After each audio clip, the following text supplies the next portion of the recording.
Welcome to another edition of Marketing Unleashed. I'm Jeff C. from Manly Pinterest Tips, and I'm so glad you guys are all here with us today. We have a fabulous show. I think this is a return guest because we've had her on before, so it's good if we ask somebody to come back. So what we want to do is we want you to sprinkle the love across the interwebs. Let other people know what's going on here, and if you are like, hey, this is really good, I need to have my friend come into this, feel free to mention them down below.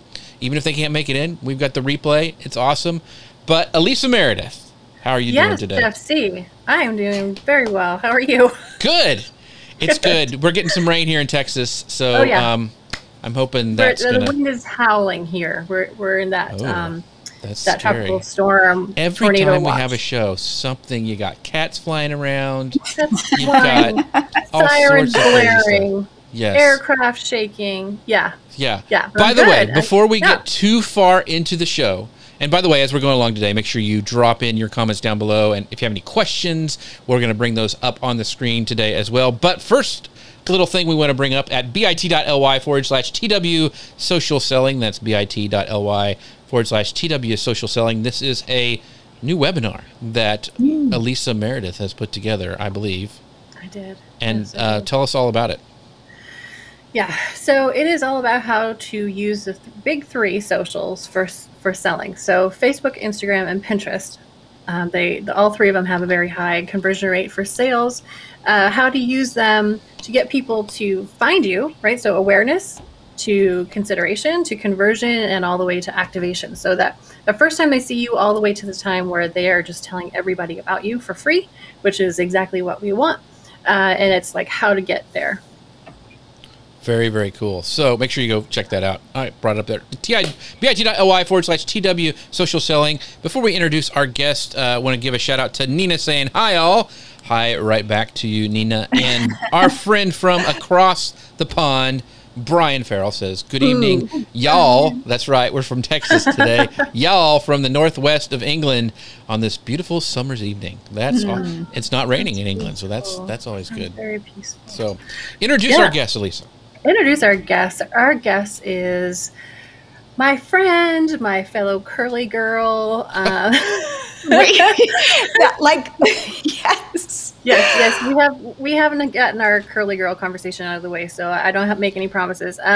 But she runs the Become a Blogger Genius Facebook group where you can become a blogger genius. And she and her husband developed a tool called Milo Tree, which is going to play in very nicely with our topic today. Welcome, Jillian. Oh, hi, everybody. Thank you so much for having me back. Thrilled. Yes, this is awesome. To have you. So we've got people. Both of you guys have been on my podcast, right. the Blogger Genius podcast. So I feel like, we're all in the family. It's like the circle of life. So big shout out to Carrie. We love it when people watch our show because they're avoiding something they do not want to do. What else if you don't want to do something, come join our show. Carrie says, hello from Ontario, Canada, where I'm avoiding my bookkeeping. Man, I avoid bookkeeping like the plague, Carrie. Yes. So, and then, wow, Chantal says, hello from the Caribbean. Ooh, I want to be there. Everybody wants to be there right now, yeah. So, do you think we need a new tagline for our podcast? Maybe like the show to do when there's nothing else better to do, come watch our show. Yes.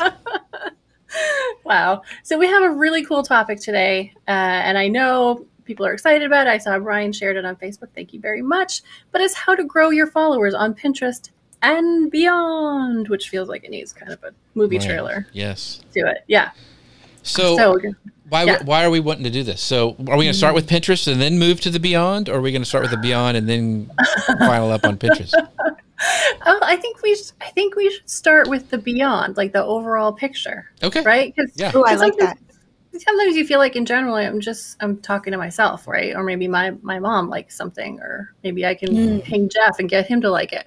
So how do we get those followers? And maybe the first question though is hotly debated always, do followers matter?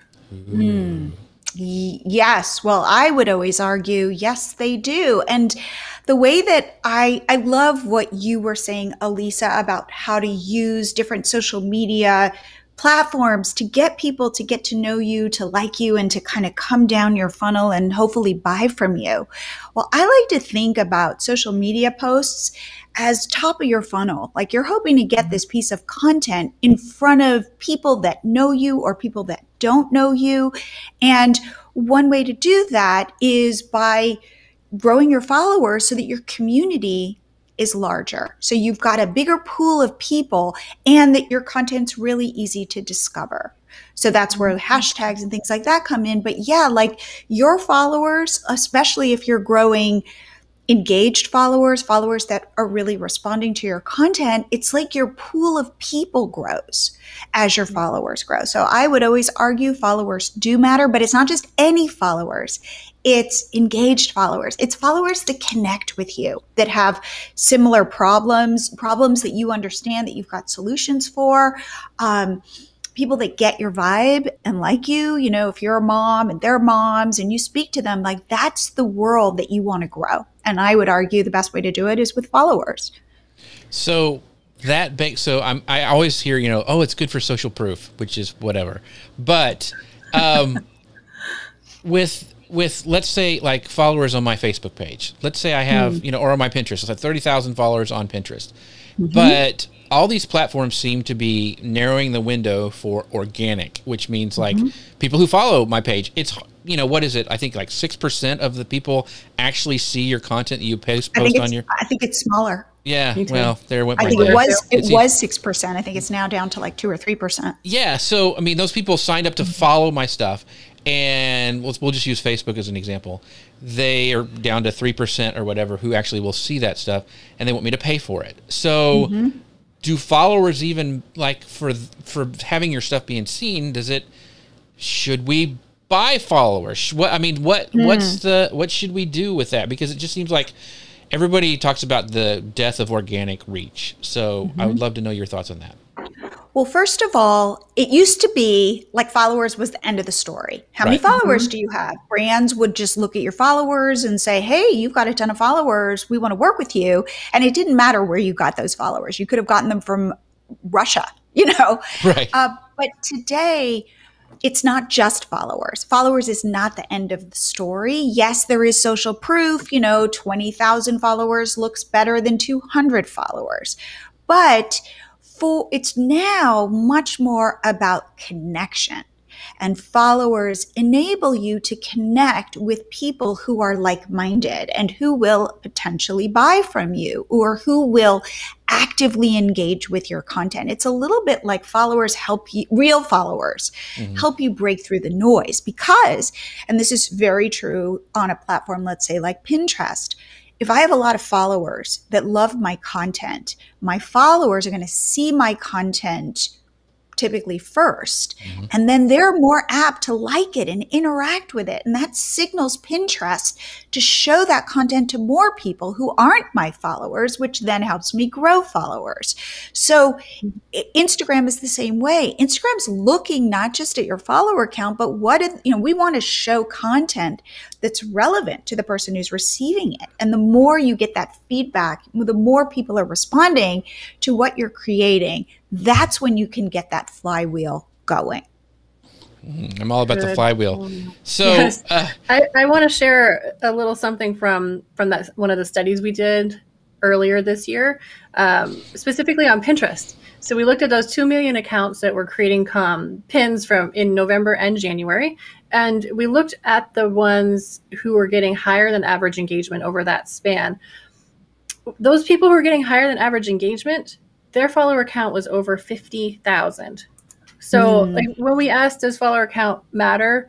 Like we all like to say no, but the fact is it does matter. Yeah, it does matter. So for example, we have a site called Catch My Party, and this is how we ultimately built our pop-up app that grows your followers, because what we realized was we were pinning to Pinterest and Pinterest was sending us traffic.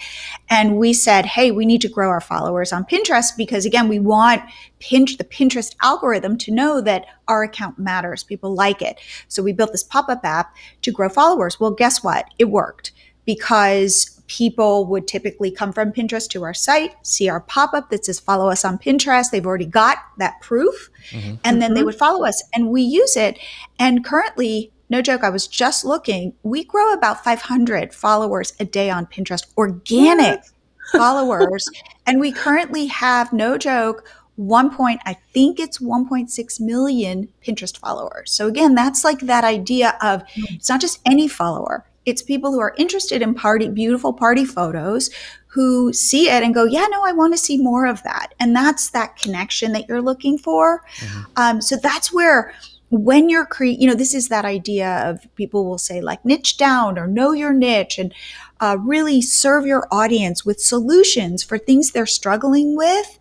That's where that becomes important, even for follower growth, because you want to be like, I'm Jillian. I solve this specific problem. If you're the person who's struggling with that, come with me, because I'll hopefully guide you on this journey and make your life better. So it's no longer just about, I'm throwing random content out there, I'm hoping to grow followers. It's much more about intentionality, and followers do matter.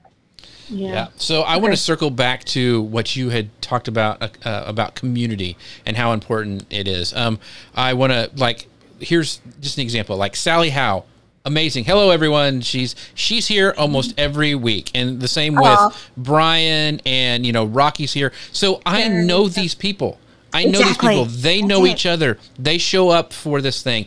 This shows that Facebook, okay, this live video is something important, and it shares it out to more people. One of the things that I think, that's one of the reasons I love live video, and I brag about this community so much that I want it so badly for my other shows, because you guys here in the Tailwind community are amazing, and you support each other, and you talk to each other, and you show up every week. So, but that has come with, how long have we been doing this show, Elisa? 3 years? We need to look back, but I think 3. Yeah. So, I mean, you just don't flip a switch and create community. It's like what Leslie was saying, how it's something that you're putting out content that's good, and people are showing up, and you're talking to those people. And somebody who's talking to us, I want to bring him up. We've talked to him before. Brian says, my following on Pinterest is growing at a steady 12-ish people per day, but my monthly views have steadily dropped by about 2 million over the last 6 weeks. 2,000, I think, man. 2 million, that's a lot. So, but my outbound clicks are holding fairly steady. Does this mean Pinterest is getting better at figuring out my audience? I'm about 18 months into Pinterest. What say you two? Ooh, I love that insight that Brian offered, right? Does that mean Pinterest is getting better at figuring out my audience? Yeah. So if it's showing to fewer people, and it did drop by 2 million, he says. Oh, wow. So yes, but so showing the content to fewer people, but still getting the same number of clicks. Yeah, it does sound like not only is Pinterest getting better at figuring out your audience, but you are probably getting better at attracting the right people. Yeah. And if it's converting more, that would be interesting to figure out too. So he says it's holding pretty, outbound clicks are holding fairly steady. So, and again, think about what is your goal? Chances are your goal is traffic. So therefore I'd be less inclined. I wouldn't be worrying about your reach, and I'd be focusing in on those clicks. What are they clicking on? And then to think strategically about what other content can you build? I always call it adjacent content. So this thing is killing it. Okay, well, what spin can you put on that piece of content that could either answer a slightly different question or go deeper at solving whatever problem you're solving or whatever? This is where I think I've seen things really shift, and you guys are speaking directly to it, which is people are showing up for this Facebook Live that that you've built relationships with. Before, when social media just kind of started, it was literally I'm on my own mountaintop, and I'm yelling down to this group of people. And then it started to become much more about honing in.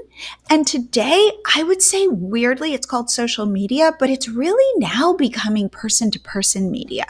It's a way to talk to people, not communities, not audiences, people.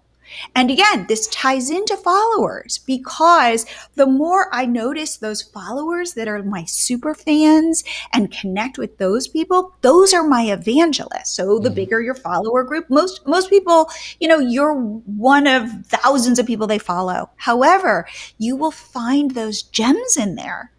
And that's like where you kind of start to build those relationships, and then that continues to snowball, and you end up with this engaged group of people who do show up for you, who do share your Facebook posts, who do see the value of what you're providing. So think small, and from that it grows bigger. Right. Yeah. That's a great point. So shall we jump into some of the ways to, like, some tactics and things we need to do to get followers across all the networks? I want to bring up one point, though, because first Brian was 2 million. And I love how Brian just went, yeah, it's 2 million. He didn't freak out. Like most people would lose like 1,000 people and like, oh my gosh, Tailwind's horrible. It's all their fault. No, I'm just kidding. But he's just like, yeah, I lost 2 million. Am I doing the right thing? It's steady. I mean, he's very calm. That's what I like, his attitude. Like, okay, let's look at the data. Let's find out what's going on. Everything's okay. Yeah. And again, there are like Elisa, you and I talk about this a lot. There are all these external factors. There is seasonality to the platform. There are errors in terms, you talk about this a lot. Like, don't always trust your analytics. Like, watch for trends. Check a couple sources. Yeah. But, same thing. Like, every so often, let's say Facebook or Pinterest or Instagram, like they clear out bots who are following you, and all of a sudden people will be like, so people who, let's say, use MiloTree will email me and they'll be like, we use your service and my Instagram followers dropped by 2,000. And I'm going, I promise you, that's not MiloTree. That's probably Instagram. So there are a lot of things, and we want to find causations, but who knows? Like, again, in this situation, the fact that people are clicking through on your content, to me, would be very reassuring. I'm doing something right. I'm connecting. And Brian said he did freak out until he looked at the traffic. So yeah, there you go. So he's not perfect, but yeah, so very interesting. We still love you. Yeah. Okay. All right. So let's talk actual things to do to grow followers across all your socials. Who wants to go first? Jillian, why don't you go first? I will go first. Okay, so should we break it down by different platform? Because I feel like platforms We're going to do that later. Okay, so this is just in general. Just in general. Give me Okay, your best. here is what I would say. I feel like a broken record, but it is all about intentionality. It is all about, how do I connect the dots? And what I always say is, start with, what do I want my followers to do? Like, do I want them to click on my website? Do I want them to buy from me? Do I want them to share my content? Start there, and then start building backward to say, well, what kind of content can I create that gets me to stand out?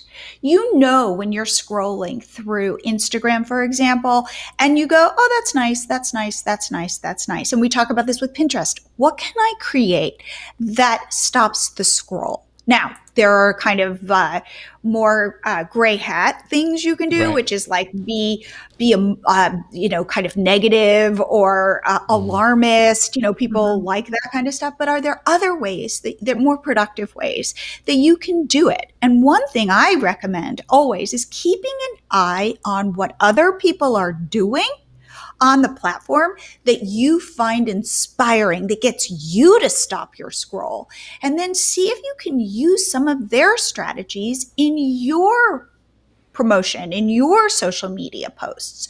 So for example, on Pinterest, there's a lot of herd mentality. Like, oh, if I'm in this space, this is the color scheme of all the people in this space who do, let's say female entrepreneurship always has kind of pinks and grays and those kinds of colors. Well, is there a way for me to, instead of going, well, these are the colors I need to use, could I experiment with different colors? Could I experiment with different headlines? And the other thing is call to actions.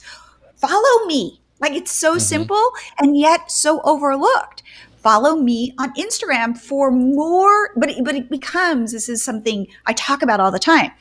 It's not about me. Don't follow me because I'm, amazing. No, follow me because I can help you. I can make your life better. That's why you should follow me. And that's like the piece where we do coaching groups, and it's like so interesting because every single time, I will look at what they're doing, and every single time I'm going, no, it's not you, it's them. You are the conduit to make their lives better. And if you can focus on doing stuff that kind of creates that stops the scroll in some way, where I'm focusing on you and I'm giving you a call to action that's very simple. Those are like the basics for how to get people to follow you. That's good. And, every time I hear somebody talk about, stopping the scroll, and you kind of alluded to it a little bit, was with Jennifer Priest. Our friend Jennifer Priest talks about she was doing stuff and it was all IKEA things. And, IKEA is all white and the wood and stuff. And so she just did an experiment where she flipped and made the background black. And she just got all sorts of, clicks on that thing because it still fit. She still fit in the aesthetic, but she changed the background so it popped on the Pinterest feed, which I just always think about as it's genius. And that's exactly what you were saying. How can we get people to stop the scroll, look at the trends, and seeing if, okay, that font, but what if I changed the color and made it really pop out, or did a video when everything else is, static, or all that stuff. So I think that's really, really important. And look at what other people are doing. Again, not to be, not to copy, but to be inspired. What is making you pay attention? What words, what emotional words can you use? Like a couple things, use emotional words, but also so simple. We overcomplicate things. So it should, like one message, one solution, and follow me. Boom. Like it's actually, it's like less is more. And I totally believe that because we are all so bombarded. It's funny. I'll read somebody's blog post to give them feedback, and literally I go, make it simpler, shorter sentences, more space between paragraphs. Like, this is easy, but you don't think about it because you're in the midst of writing this and you think it's brilliant. And it's like, no. Let it be so easy for the person consuming your content. That's So I'm going to interrupt this last question, and then you can go. But I'm going to put Jillian on the spot here. So where do you go to get inspired? You mentioned going and looking at other people's stuff. Is there like a favorite brand that you like to look at, or is there a favorite thing that you go to, like on, let's just narrow it down to Pinterest. Is there somewhere you go to? I literally do searches of some of our top posts. No, like top themes, like baby showers, for example, because I want to know what trends are happening. So I will go to Pinterest, or I will search some hashtags on Instagram and be like, what are the current trends? And then just by doing that, I start to see all of this stuff, and it starts opening my eyes, because we all do get into ruts. This is how this works. This is what a pin looks like. This is how, the kind of heading I create. And it's really hard to shake it up, to step out of, because we have all these systems in place and there's so many different tasks we have to do that you want to streamline it. And so sometimes it's just about getting inspired and seeing something new and going, why don't I try that?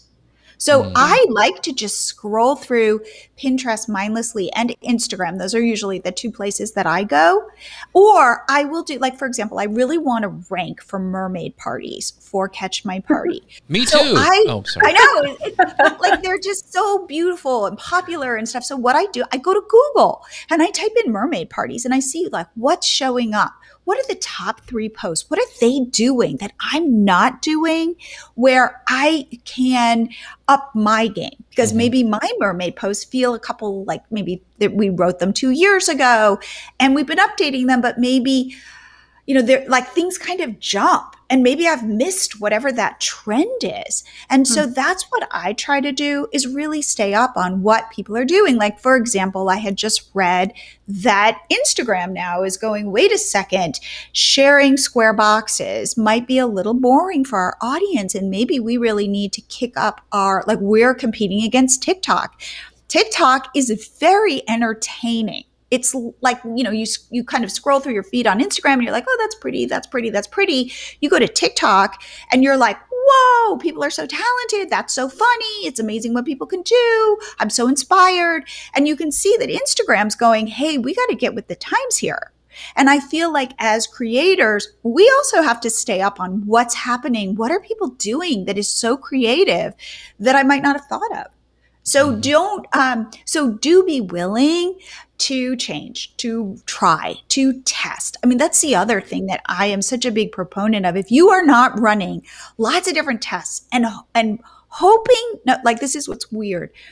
You want to be failing at your tests, because that means you're running a lot of tests. Most of the time your tests are not going to succeed. So if you kind of put that into the equation, like, okay, I'm going to try this crazy thing. I'm going to change the color of the pin to black and see what happens. And it might fail, and that's okay. But I'm going to try again. And I'm going to, now I'll do purple. Now I'll put my heading at the bottom. Now I'm going to use fewer words. Now, who knows what it is, but just be constantly in there testing. That's a great point. I made Mia laugh about the hey, Mia. The mermaid, but it's been hard to fit into my mermaid swimsuit. I get it. After COVID, I mean, really, it's just can't fit into those fins anymore. So, I know, but mermaids are so inspired. Who doesn't want to be a mermaid? I know. So, what was your question, Lisa? I'm sorry, I interrupted. Okay, so not really a question, but I really feel for the people who are like, I have 2 followers. Why am I going to go out there and start talking? Well, just do it. Like, just show up in a tiny little way and use other people's audiences, right? So yeah, you need to show up for yourself so that when people come check you out, they'll have something to see, right? And they can decide, oh, I want more of this. I'm going to follow you. But you don't have to do it all alone. And I think that keeps coming up on this show as a major theme. Like, don't let other people help you. So what I mean by that is, like, join Facebook groups, get involved in conversations on Twitter. I mean, choose them carefully, but there are a lot of conversations on LinkedIn. You can join in. And if you are doing this in a meaningful, thoughtful, useful kind of way, people are naturally going to check you out and follow you. And don't forget, like, Reddit and Quora. Sorry, go ahead. No, totally. And here's the thing. What is good about having 2 followers is get your face on video. The stakes are really low when you've got 2 followers. And the better you get at it, then more people will be drawn to. It's awkward. Like doing, let's say, doing Facebook lives, doing, going live on Instagram, even doing reels and being goofy. Who knows? Like, it's weird. I just did a podcast episode about this. Like, don't think that those experts don't think it's weird. Don't you think that? Like, even coming here, like, I'm like, oh, I'm like, how do I look and how's it going? And, they're so like, you can't help but find that there's an element of awkwardness about it. But the more you do it, the more comfortable you get. So use this time to test and to try and to push yourself, and to be out there and to be engaged. This is the other thing. Engaging is awkward and weird. I don't know this person. I'm going to risk it and post in a Facebook group. But know that you're not alone if it feels uncomfortable. And it's a lot easier to go, I just won't do it. But push yourself to do it. Like you will, that's how you start to build that momentum. Because look, I know, before I come on this, it's weird. And I'm like, oh no, I hope I come off well. And I hope you guys like me. But then I know I've done this a lot. So most of the time it goes well. And so I'm going to just assume it is. And so that's where you get that experience under your belt so that you can just keep doing it. And haven't you noticed that when you feel really good about your content, like the material and what you have to share with people, it's easier to get outside your own head and think about them and what you have to share. And that really takes the pressure off of, oh, is my hair frizzy or do I sound dumb? Oh my God. I will say that is my secret. Like that is it, which is weirdly my desire to help people grow successful businesses is bigger than my insecurities. So if I can put my brain into the mindset of I'm a helper, because I am a natural helper.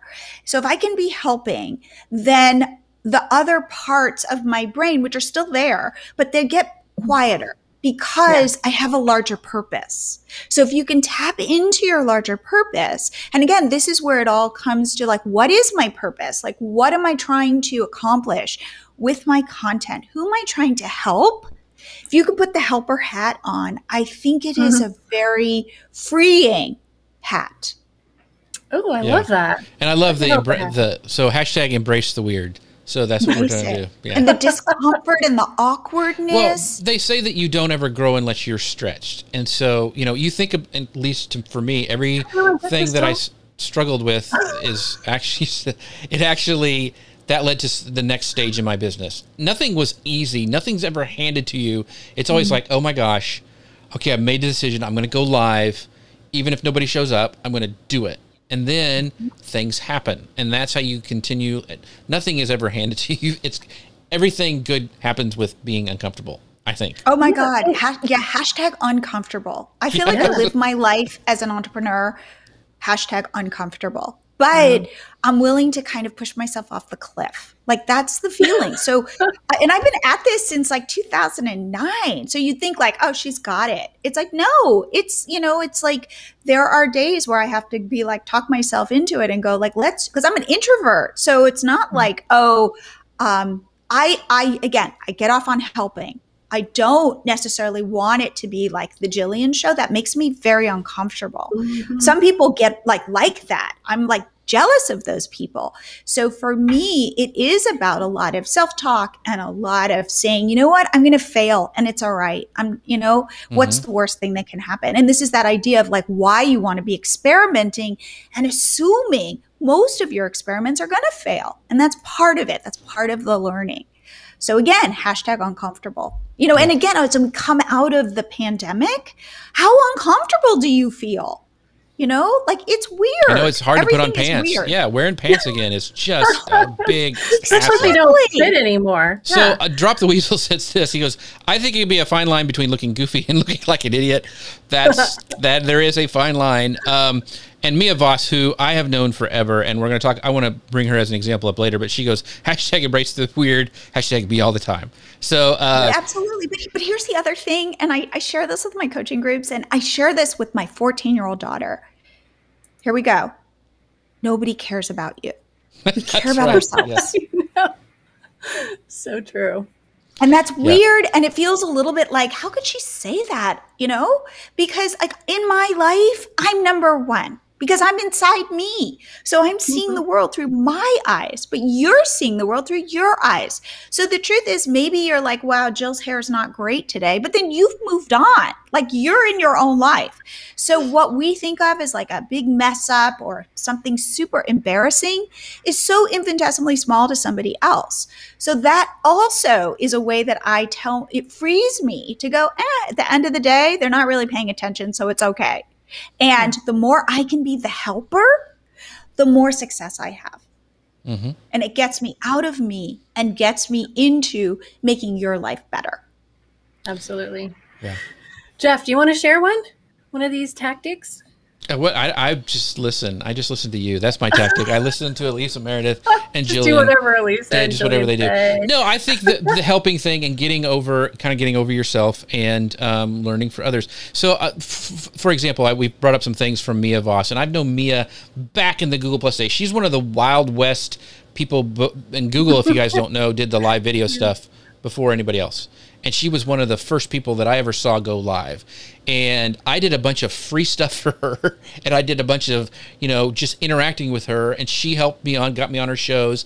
And through that kind of led to my own show and all that kind of stuff and where I am now. So, but that was from giving. And, and Mia is very much of a giver and wants to help other people, bring them up. We did Star Wars Day back on Google Plus. I mean, all sorts of fun, crazy, Wild West, getting out there, out of your comfort zone. She had mentioned earlier that she's a ambivert, which is an outgoing introvert, and I feel like I'm the same way. So, but I think doing things that are uncomfortable, like it's still, and Lisa and I have talked about this before, but still, every time I go live, I still get nervous. And I do a weekly show for I don't know how many years. I still get nervous, and I think that's a good thing. And I think that, and I still like, oh my gosh, my beard's not looking good today. What, people are going to say something, and nobody ever does. But nobody does. And so you just have to get over yourself. And I think that's the biggest takeaway is like, man, you only go around this marble one time. So try some stuff. And, like Jillian said that, most people don't really care.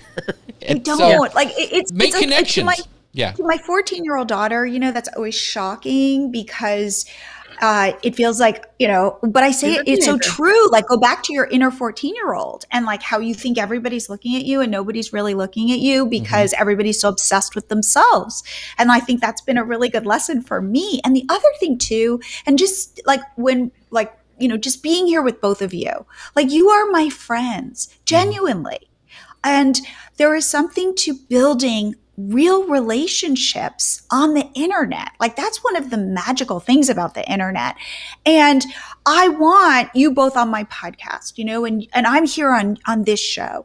And yeah, we help each other, but it's like I want to hang out with people that I really like. So find those people, because Jeff, like you were saying, then you can help each other. And even if you in the beginning are just, who knows how it's going to pay off, like not be thinking about it from that perspective, but to really be thinking about it. Like, I want to be with like-minded people. Right. I want to be with people who see the world the same way I do, who want to help others grow businesses. Like that's really exciting for me. And so doing this conversation, it's like, I'm also getting to hang out with my friends. Like what could be better? Right. And do business with people you like. Yeah, that's amazing. So Amia says she needed that pep talk today. Mia, you're awesome. Hope you feel peppy after this talk. Yeah, and Mia, I'd love to connect with you because it seems like you're doing some cool stuff. You guys would like each other. Mia's a cool person. So Mia, I will find you on Facebook and direct. But it's that, like, we're all looking for those connections, and I have found, and like you guys can tell me, like the internet can be, this potentially like destructive place, but it can also be magical. And people, like, it's amazing the people that I have met through the internet, and we do help each other. And again, it isn't as transactional as that sounds. And so it's about like putting out abundance and putting out kindness and generosity. Like I always say to people, please reach out to me. Like I'm at Jillian. In fact, I'm at Jillian at milotree.com. I'd love to hear from you. And most people don't take me up on that offer. And I read all my emails and I get back to you. And if you have a business question or whatever, and I love like when people come on my podcast and I'll say, how should somebody connect with you? And they'll be like, here's my email address. Like, come connect with me. And that's what's so cool about the internet and finding those people. It's like you can help each other grow. Well, we're getting really deep today. This is like, I want to lay down on my couch and let Jillian talk to me some more. But so by the way, speaking of things that are good, make sure you guys go check out the amazing webinar that Elisa's put together at bit.ly/TW social selling. You don't have to lay down on a couch, but it is very positive. It is very good for you. So go guys, check that out at bit.ly/TW social selling. All right, let's move on. Let's move on. Okay, I have another one. Okay, show up, be consistent, and use a scheduler, because I promise you, if you don't, you won't be showing up on regular. Absolutely. We're too busy. And the more you can automate things, or the more it could be a Monday is a this kind of day and a Tuesday is a this kind of day. And there will be days where something comes up and you can't necessarily keep to it, which is why, though, having something like Tailwind, which we use in all of our businesses, it's like I can schedule it beforehand and I can kind of set it and forget it.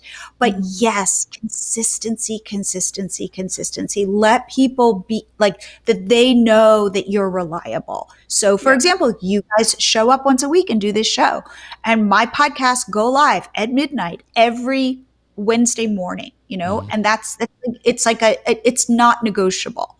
And so it is like people will know that you're there for them. And you're signaling to the algorithms that you're going to show up. You're signaling to your audience that you're going to show up, and you're showing up for yourself, and you're treating your business like a business. So that you can't wake up in the morning and go, you know what, I can't get out of bed today. It's like, oh, well, it's Wednesday, and Wednesday's the day I do this. Mm-hmm. Wednesday, what is today? Thursday? It's the day I take a nap after the show. So so I want to circle, because we've been talking about kind of abundance and being there and community kind of aspect. So I want to know, let's talk about sharing other people's content, because I think this is important, because Elisa and I have gone over this for years, back and forth. Should we, should we not? And I think it depends on, one, the platform, two, and we've talked about size of your audience as well. So Elisa, what are your thoughts? And you can go down, let's go down by platform. Let's start with the big one. Start with Pinterest and then go down through the rest of them. Sharing other people's content, is that important or not? On Pinterest, not so much anymore. No. So you need to focus. I know. Isn't that sad? It used to be a really great platform for curation. Now it's really about creation. So you kind of need to shift mindset there. Of course, there are things you can do to get followers on Pinterest, which we'll talk about in a minute. But on Facebook, I mean, I think back to the show we did with Holly Homer, remember? Yeah, it was a really great show. And with her page, she shares so much content every day. There's no way she can write all that. So I do think it's a good idea to share other people's content, not just because like your readers will appreciate it, but they also appreciate it, right? So you might make a connection that way. Yeah. Yeah. Is that what you think? So here's people are saying, we've already got people chiming in. Is it okay this is Megan says, is it okay to share others' content if you don't have enough of your own yet? And I think she's meaning Pinterest. Sure. Oh, on Pinterest? I mean, it's not going to hurt you. Right. Right. I still like doing it because and Brian had said the same, if it helps his followers, because I still think it makes me look like I know what I'm talking about if I share smart people like Elisa and Jillian. And I just think it's goodwill, and I think goodwill always comes back in the end.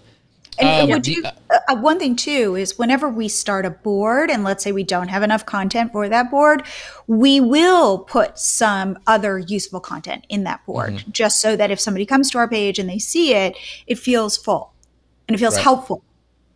Yeah. Well, it also gives Pinterest a signal about what's going to be in that board, right? So you have some context in there.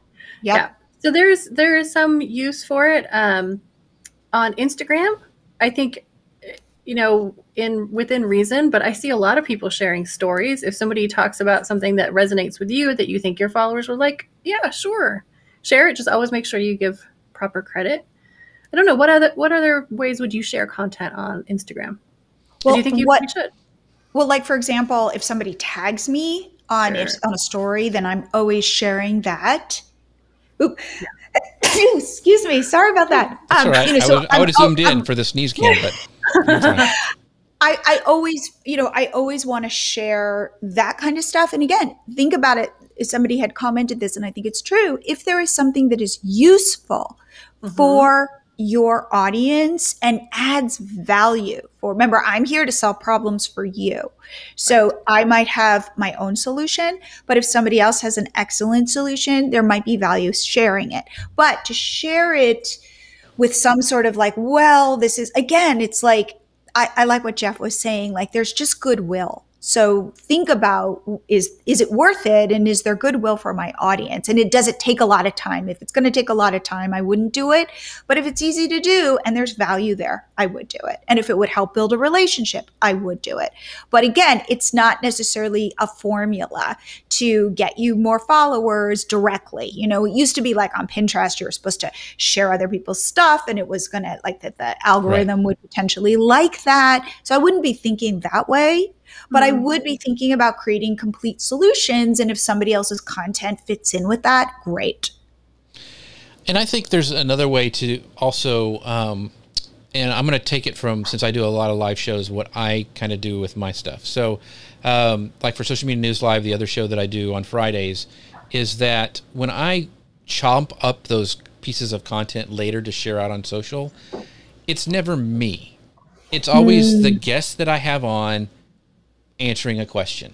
And so so to me, that's sharing other people's contents, but it's my show. But for me, whenever I get anybody on, and even if I'm doing an interview show or something like that, it's always about the guest. You know, even like, you know, I want to make, like when I'm talking, I want, when Julian's talking, I want her full screen. I want it to be on her, you know? And so, I mean, those kind of things that you can, that are kind of subtle of the way you do it. And even if you're like a guest on somebody else's show, you know, asking them questions too, not just like taking all the time, like, so what do you think about this? You know, as, you know, bouncing it back to them. I think those things get noticed.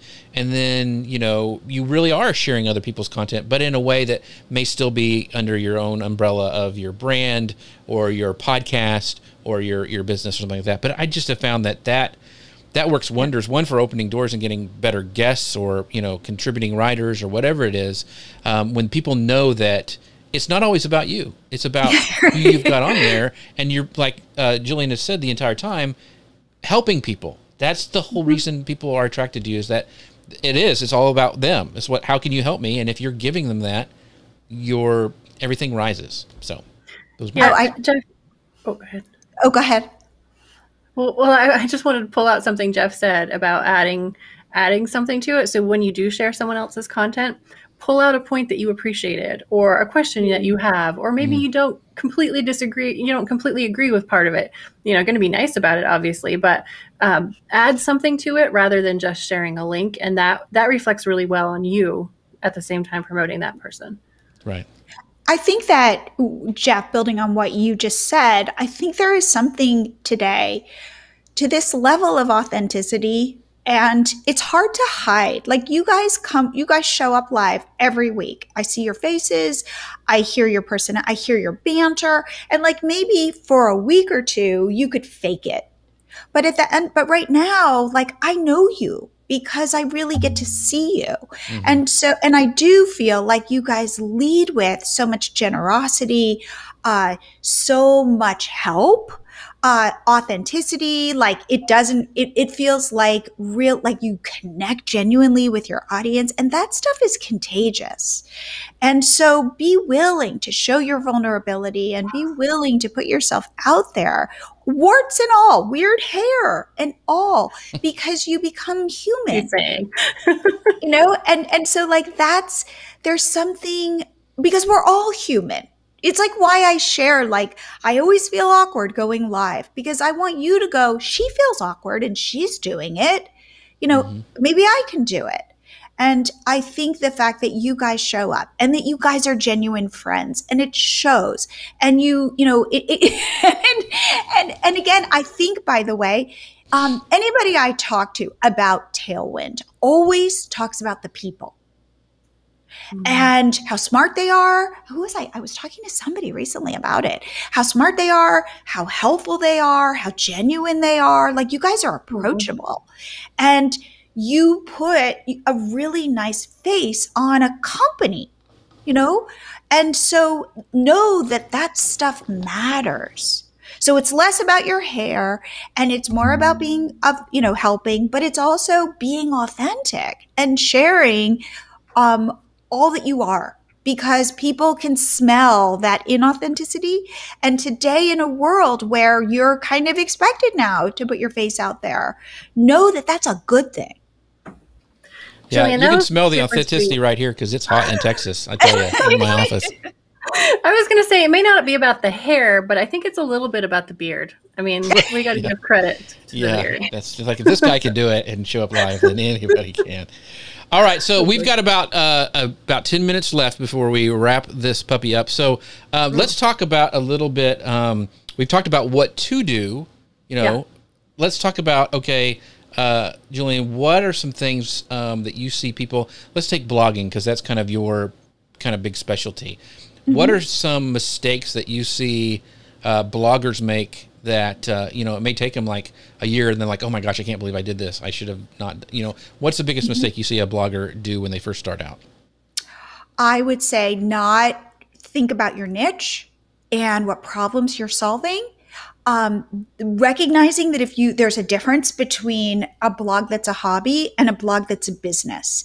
And I think that as bloggers, we're like, well, this is my blog and I can do whatever I want with it. And absolutely, you can do whatever you want with it. But if you want it to be a business, then there are certain things you need to focus on that are very different. If it's a hobby, and if it's a blog, you need to show, if it's a business, you need to show up consistently. You need to be a helper. It can't be about you. You need to figure out what problems your audience is having and serve up the best solution possible. You need to be consistent. I don't know if I said that one, but it becomes a job, a good job, like a great creative job. But it is about putting things in place where you know what the goal is and everything is intentional and makes sense. A lot of it is doing the thinking up front. So it's not just throwing stuff against the wall and seeing what sticks and hoping. And I always say this, as a blogger, you're going to start a blog. It is not the case that like all of a sudden bags of money are going to fly through your window just because you're a blogger. You have to be incredibly strategic to really build a business.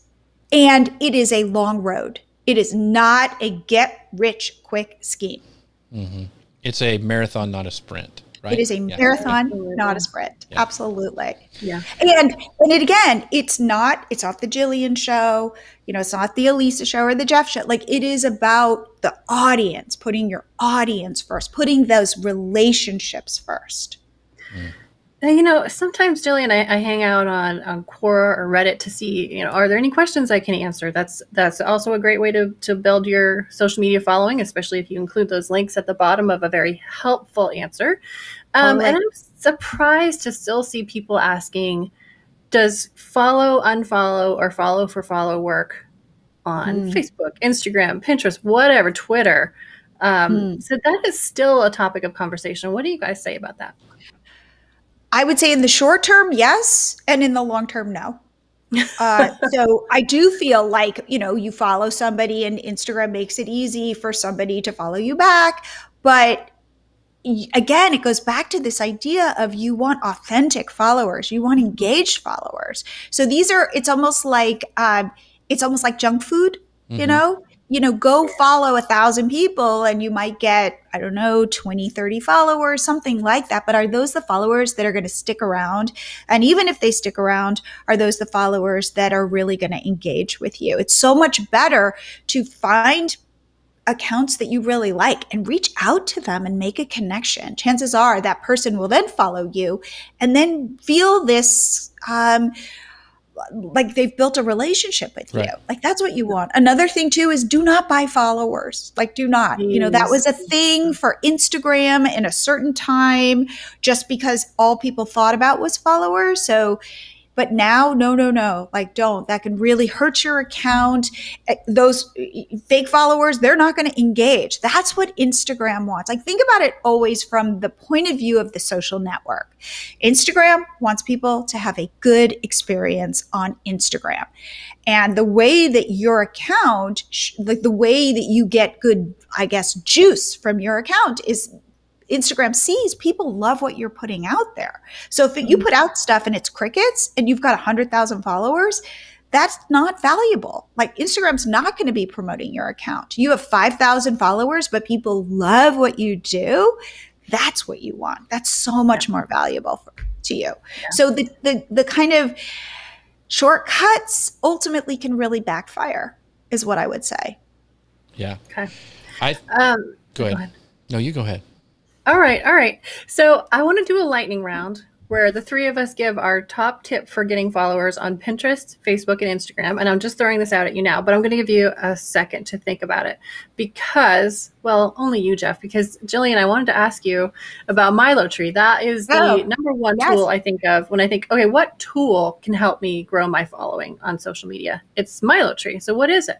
Okay, so, and by the way, it's not just followers. Again, it's engaged, authentic followers. So MiloTree is a pop-up app, like a pop-up, that you install on your blog. It could be a WordPress blog. It could be any kind of blog that you own. You could even install it on a Shopify store, but you can't install it on an Etsy shop or like your Facebook page.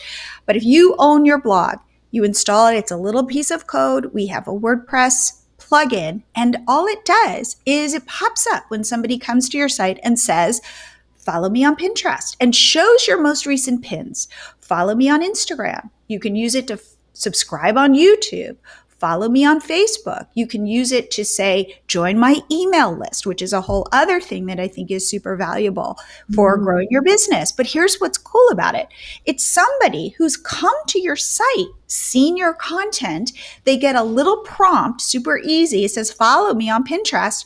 Click the button, they're on your Pinterest page, and they will then follow you. And from our internal stats, if somebody clicks on your pop-up, there's like a 90% chance they will follow you. So it again is quality of content on your blog, quality of content on your social media account. And if all those things are connecting, you've got new followers. So this is working 24/7. I think it's one of the best ways to grow your Pinterest followers. For example, especially if you're getting a lot of traffic from Pinterest, somebody's coming to your site via Pinterest, and now they are seeing something that says, follow me on Pinterest, they're more apt to do it. And what you always want to be doing, especially with a platform like Pinterest, how many times do you go to Pinterest for a recipe? And if somebody were to say to you, where'd you get that recipe? You'd go, Pinterest. And you wouldn't go, oh, it's from this blog. So what you want to always be doing is getting somebody to stop on your site and kind of pay attention to you. Like give them, like what I always say is if you can then turn them into a follower, you've kind of collected them into your universe so that you can then start building that relationship. And it's not this one-off thing where they're off your food blog and they're never to return. So MiloTree, by the way, I have to discuss this. Google is going through all of these changes and they care so much now about site speed and performance. Right. Well, we use MiloTree on Catch My Party. So you better believe we care desperately about performance. And we make sure that MiloTree on your blog will not slow down your site. It will not interfere with any of your stats. Like you will not be in any way penalized via Google. We make sure of this. So you can really trust us. Super easy to set up. You can get it up on your site in 2 minutes, I think. And by the way, we offer 30 days free. So try it and see what you think. Now, if you have no traffic to your blog, MiloTree is not necessarily going to get you a lot of followers. It's not magic. It's taking your existing followers and taking your existing traffic and converting that into followers. So just know that if you've got nothing, it can't magically give you followers. Right. But it's a really great tool at taking traffic, taking visitors, those one-off visitors that don't really, that might never come back, and collecting them and bringing them into your universe. That's awesome. Yes, you need to try it. So before we wrap up, because we have this from pull over and time out and let me out. That's a good one. Pull over and let me out from YouTube series. I love your podcast, Jillian. So can you tell people where they can find your podcast and how they can listen to it? Totally. It is called the Blogger Genius Podcast. That's what I want to help everybody become, a blogger genius. And you can find it anywhere. You can find it on iTunes. You can find it on Spotify. You can find it on Stitcher. Just search the Blogger Genius Podcast. And again, I have this Facebook group called Become a Blogger Genius. And I go live in there every Monday talking about my newest episodes. Again, my episodes come out regardless on Wednesdays at midnight. I guess Tuesday. I don't know. Yeah, Tuesday. Yeah. At midnight, In the morning, early. Wednesday morning.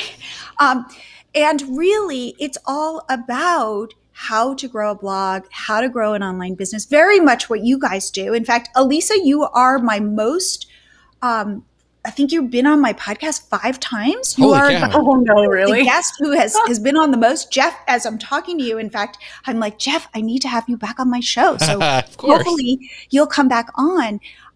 Because again, I'm always trying, like the reason why I love Elisa coming on and she comes on so regularly is she updates me on what's going on Pinterest. Pinterest is hugely important to our business and Instagram. And there's Elisa with the most cutting edge information. So I want to like always be spreading her message. And also what are you guys doing on Tailwind? Like how can that continue to help us as publishers? Because we've got so much going on. So That's awesome. So please, like, find me on the podcast. So somebody asked, how can we find it? Well, you can go to all those like Apple Podcasts, Google Play, Stitcher, iHeartRadio, all those places, and search for the Blogger Genius Podcast. And will you do us a big favor? Would you give Jillian a rating and review? Because that really does help podcasts out, helps them get higher up on the SEO of podcast directories. And so if you would do that, give her a rating and review, that would be awesome for us. And as always, Elisa, we're at the end of our time, but you get the last word. Goodness, we didn't even get to do our lightning round. We never do. We Oh, never no. do. You ask too many good questions. I do. Well, I don't know about good, but I get lots of good answers. Last thing. Yeah, absolutely give Milo Tree a try. I believe that there is a way to see how it's impacting your followers. Oh, right? yeah. So we have You can see if it's analytics. working. Yeah. We have analytics, and we'll show you how many people are clicking on your pop-ups and how many new followers then you get. Yeah, great. Yes. And then also the webinar, bit.ly TW social selling. I'd love for you to check that out. There's a PDF on there that I like even maybe better than the recording that you can just walk through and help you fill up your entire marketing funnel with social media. Yes, the shows are getting faster. There's never enough time because you all are wonderful. Yes. And with that, we'll see you guys next week. Have a great one. Bye, everybody.